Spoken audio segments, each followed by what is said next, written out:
Congo Gold TV, à la vitesse de la vie. Caverne de voleurs. Lilo oyo, église est comme une caverne de voleurs. Église est comme sous forme d'une maison de féticheurs. Ce qui moutou en a besoin, il y a libala qui est dans l'église à Pessimbo. Ce qui moutou en a besoin de visa. Église lelo oyo et bossani mission nango. Lelo oyo na ba passer na autre service. Nazala qui na service. Baby loko ba service. Moutou azui mandat a ko impressionner batute. Moutou église nyonso. Oyo ezo sala que beaucoup de na passer au Pessimbo automatiquement l'église nzambete. Automatiquement donc tout ce qui respire loue l'éternel. Peut-être que là yo babi tout ce qui respire loue l'éternel. Est-ce que bateau ba kufa ba ba loue nzambe et les gelo Jésus est le pardon. Jésus est venu réconcilier. Un pasteur, oh, ma réconciliation. Est-ce que nous avons un temple à Saint-Esprit? Parce que ceux qui nous avons un temple à Saint-Esprit à Obomate, nous devons passer à l'Eloka. On les va former des vrais adorateurs, mais na katia mitema ya bandimi na bango ezaka haine na vengeance. Ozomona batuka mi na tongo bake komba. Na mili bake komba.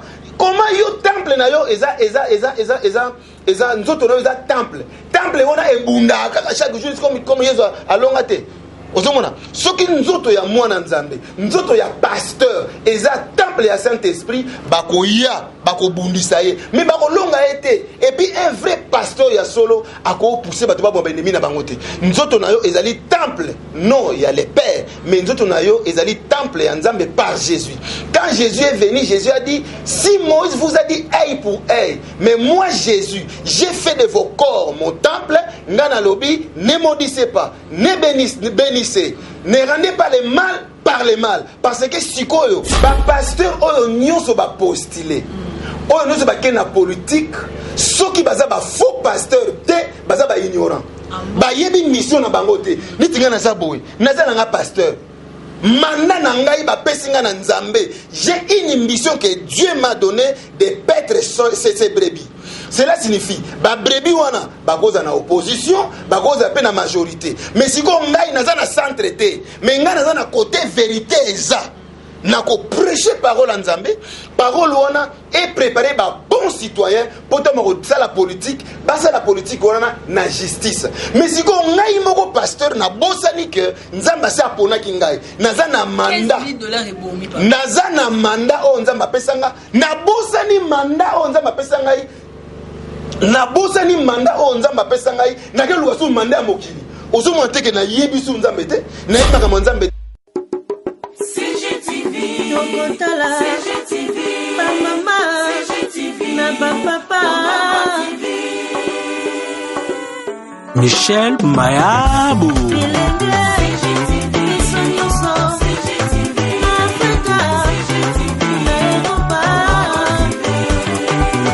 Arlette Sita, Lix Kadima. Ba émission ya kitoko culturel, politique, religieuse et bonjour chers fans, bonjour bandeko sur les cartes tout à l'heure de la presse les assistants de kitoko bolinga mingi Congo télévision il y a Michel Mayabou mon papa et mon dad kaka la vitesse de la vie donc les autres sont papa mon comment on va dire mon faut se présenter donc ça papa mon quoi il va très bien expliquer sur la réalité ça que c'est passé de l'église na mama mazo c'est pas pasteur bazo sala lelo monde exact dominé na démon mais ba pasteur boy ba ndeni ba bima ba te ko ba ke kusi sauver mama be communauté mais ça mama nzambe moi respect donc ça na longo matata nga pour total na to yo kana to sula on bien vraiment bonjour papa. Oui bonjour papa ko se présenter pour ba kota lo ba iba comme mon ngai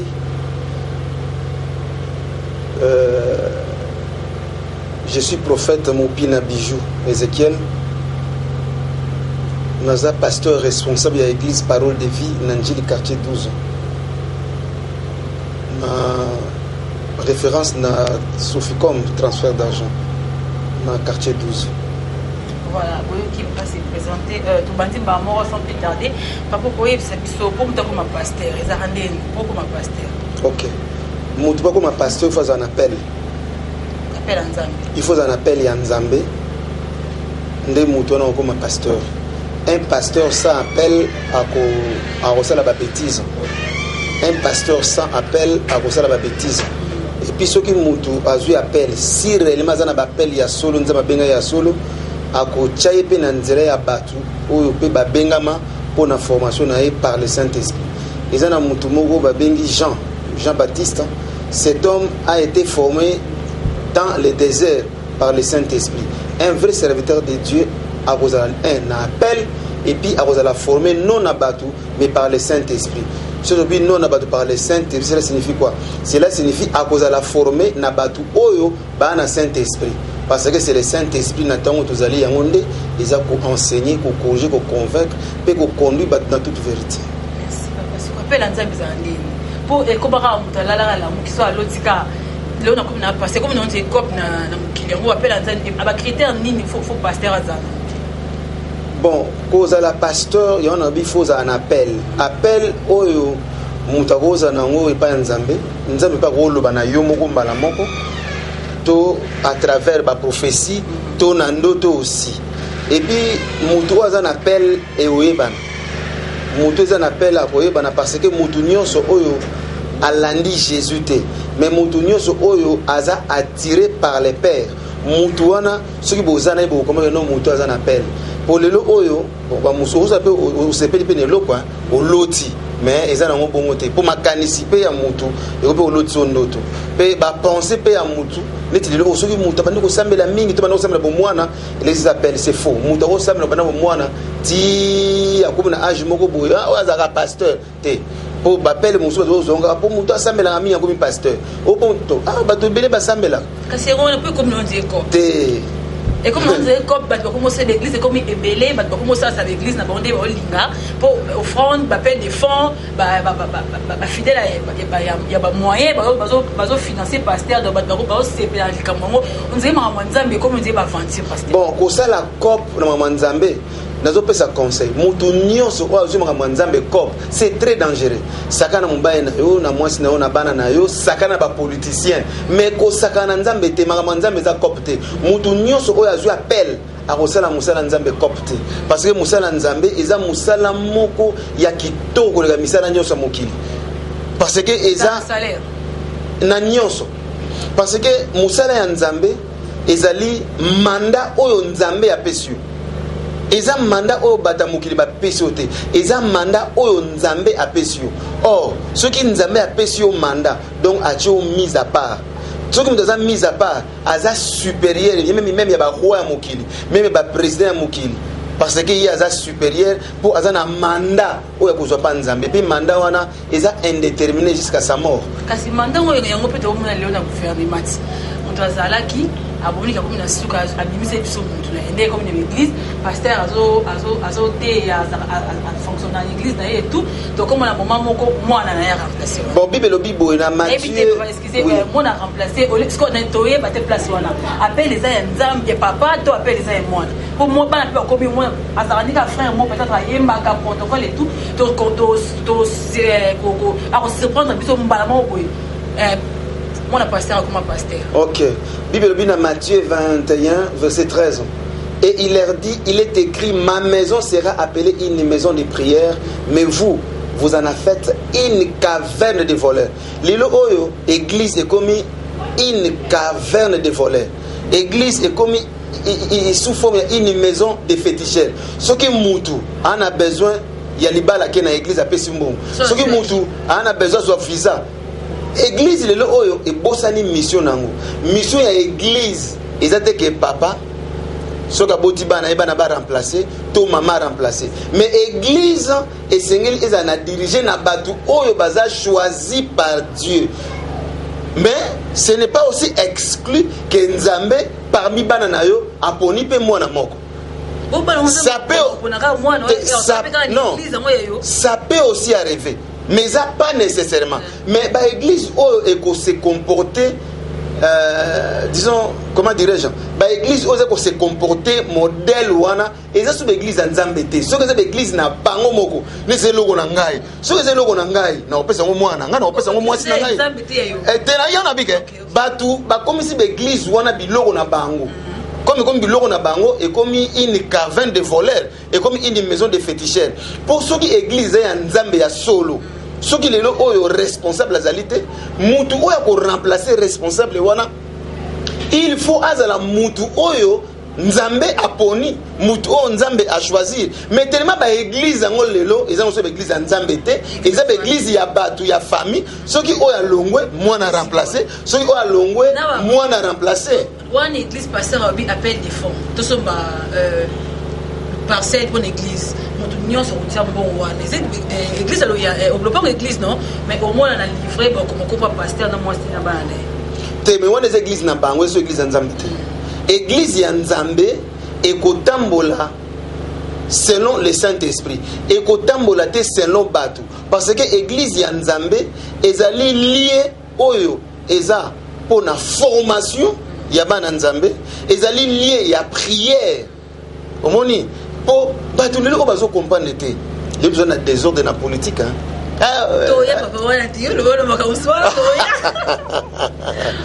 Bon, église lelo et communauté une caverne de voleurs une maison de féticheurs ceux qui ont besoin de loko à une église basambeli pona ye apesi mbongo akena ye te église nyonso oyo ezo sala que beaucoup de na passer opesi mbongo automatiquement l'église Nzambe te automatiquement donc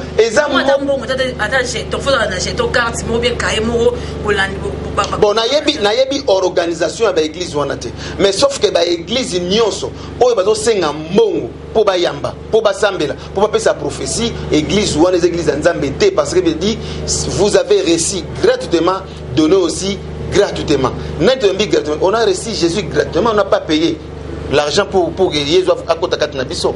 Alors ceux qui se disent toute la solution pour n'abattre, tout ça bon point. Donc cela signifie que tu recevoir Jésus on a ton fouti, tu conduis comme Jésus comme une marchandise. C'est comme ça pasteur, il passe à ma pasteur, à la pasteur maman ou soit aux la conjointe pasteur tout simplement. Bon maman pasteur on est ngai, moi c'est ngai as pasteur mais on bien maman pasteur. Bon mais ngai personnellement na télé mais la basité. L'église me souvient le verset que moi ça côté les manifestations tu vas dire que moi si as autorité devant mon baïna mais moi si as autorité il faut tout na bateau na batele na basi bible biboué ils ont question opposé bateau na Rolanda biso bateau na bible voilà bible lobby là où deux ou trois qui s'ensemble à son nom esika moko mibale to misatu basangani na kombo Nzambe Nzamba za kati na ba bengi ensemble omoni donc na ensemble balobi te ke zala mobali zala mwasi te balobi esika mibale to misatu basangani yango ne ensemble ezate ko boza 500 boza 1000 boza 3000 boza 10000 te pour na mona basi pamba mwasi aza bénédiction moi je dis que la femme c'est une bénédiction mais ba pasteur o bazote mais la basi ba osa l'erreur bango baza na ba magie. Oh, quand un pasteur est dans la magie, a commis déjà la séduction. Puisque la séduction eza maloba o ezo mema mutu a contredit parole Nzambe. C'est ce qu'on appelle la séduction. La femme n'est pas une séduction, mais la femme c'est une bénédiction. Mais la autorité une femme. Moi si une femme devait s'habiller d'une manière décente. Moi si a eu au ba maquillage te biloko belé allez devant batu, aba na ko ba fier non. Non.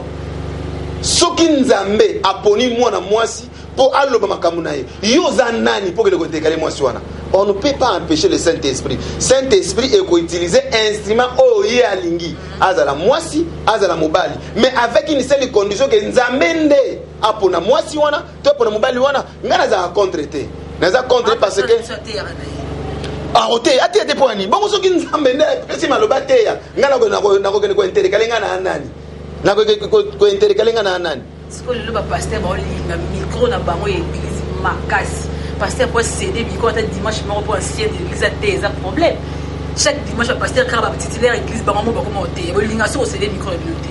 Bon, ils ont dépend de ce qu'on a église. Comme c'est l'église à bango. Pour moi, c'est l'église à bango. Si l'église à bango, baro lingate ba sali sabano bazana seba comme neti bango.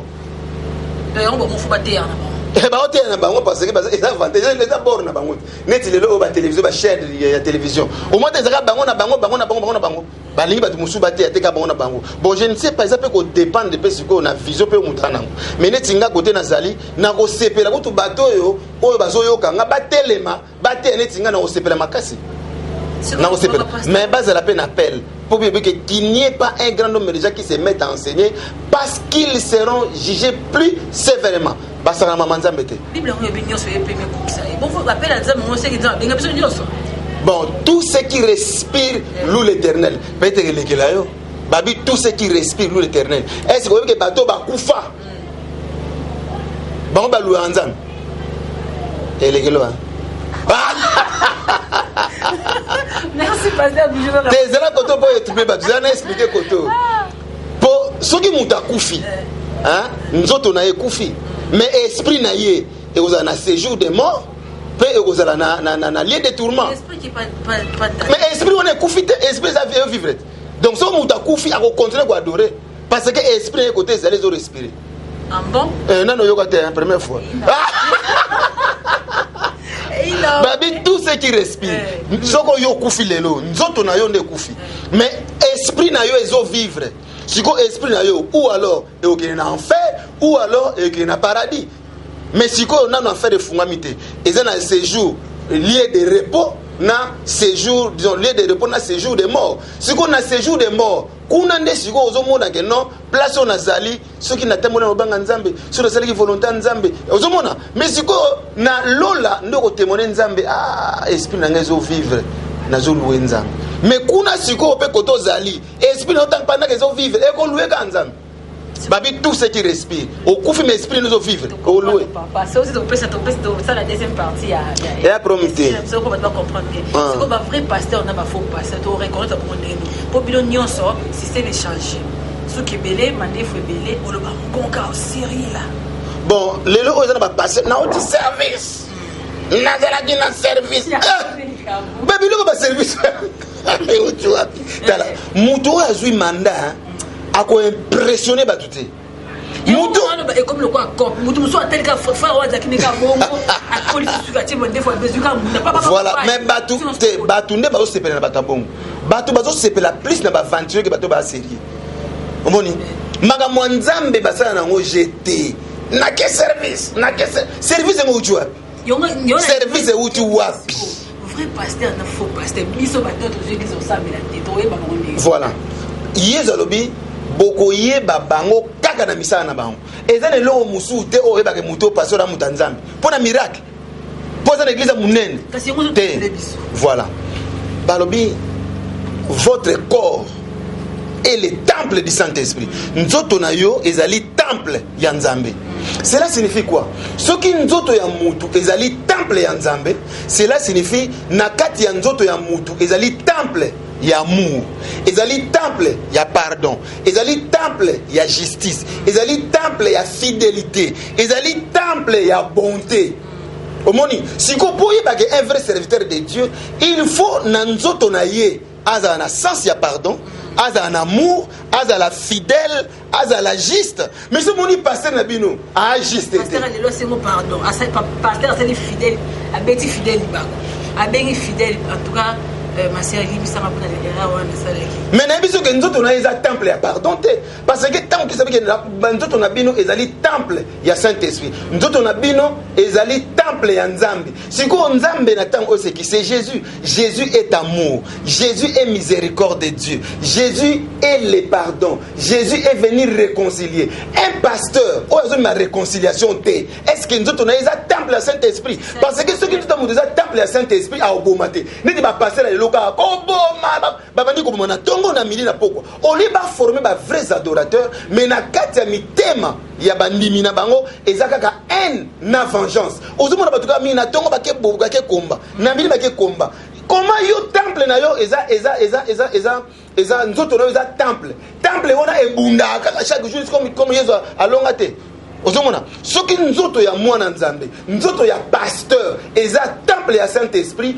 bakoya bakobundisa ye mais bakolonga ete et puis un vrai pasteur ya solo akopousser bato babomba ennemi na bango te nzoto na yo ezali temple non ya les pères mais nzoto na yo ezali temple ya nzambe par Jésus. Quand Jésus est venu, Jésus a dit si Moïse vous a dit œil pour œil, mais moi Jésus j'ai fait de vos corps mon temple, ngana lobi ne maudissez pas, ne bénissez, ne rendez pas le mal par le mal, parce que sikoyo na Ancien Testament ngai Jésus na ngai Jésus nzambe na fana ki na nzoto mutu te mais sikoyo nazo fana na nzoto na bino bobo mate bolimbisa bozala fidèle bozala na injustice te bozala na bolingo bozala na esprit ya réconciliation mais sikoyo lelo ona ba église bazotanga kombo ya Jésus mais bazoboma bato tala depuis jardin d'Éden tangu mutu aliaki mbuma la mort esi ekota kati na vie na mutu mais tangu Yesu aye po alongola liwa wana oza kati na vie ya bato Yesu aye kobikisa biso ayeli biso vie soki ka Yesu ayeli biso vie abanda zuko bomaka susu bato oh non aza sorcier oh aza magicien oh aza ndumba oh aza ennemi nanga oh azobundisa ngai Yesu alobi teke bobunda na bennemi na bino Yesu aye alobi aimez-vous les uns et les autres. CGTV à la vitesse de la vie. Congo Gold TV à la vitesse de la vie.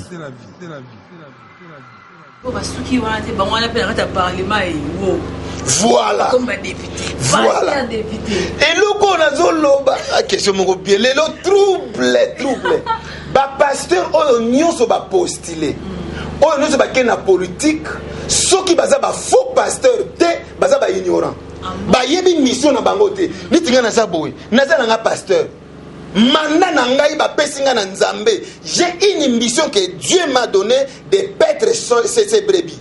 Cela signifie ba brebis wana ba goza na opposition, ba goza pe na majorité. Mais si ko ngai na za na centre te, mais ngai na za na côté vérité eza. Nako prêcher parole en Nzambe, parole wana et préparer ba bon citoyen pour te ça la politique, basa la politique wana na justice. Mais si ko ngai moko pasteur na bosani que Nzamba sa pona ki ngai, naza na mandat. Naza na mandat o Nzamba pesanga, na bosani mandat o Nzamba pesanga yi. Na bosani mandat o Nzamba pesanga yi, na ke luasu mandat mokili. Ozo monteke na yebisu Nzambe te, na imaka Nzambe te. Pasteur Nyonso a postulé, c'est un pasteur charnel. Nalobiango, c'est un pasteur charnel. Ou alors, Ananzambete, ou alors, Aza ignorant. Il devait se repentir parce que David, David a la politique, Salomon. Bazalaki na ba église. Tout n'a pas pasteur wana. Salomon, Azalaki na ba église. David, Azana ba église, nous osa responsable na église. Bazo benga yo pasteur, osa na ba brebis, osa kat na église na yo. Mais siko otiki ba brebis wana, oyeko na politique. Or politique et jour en a trois choses.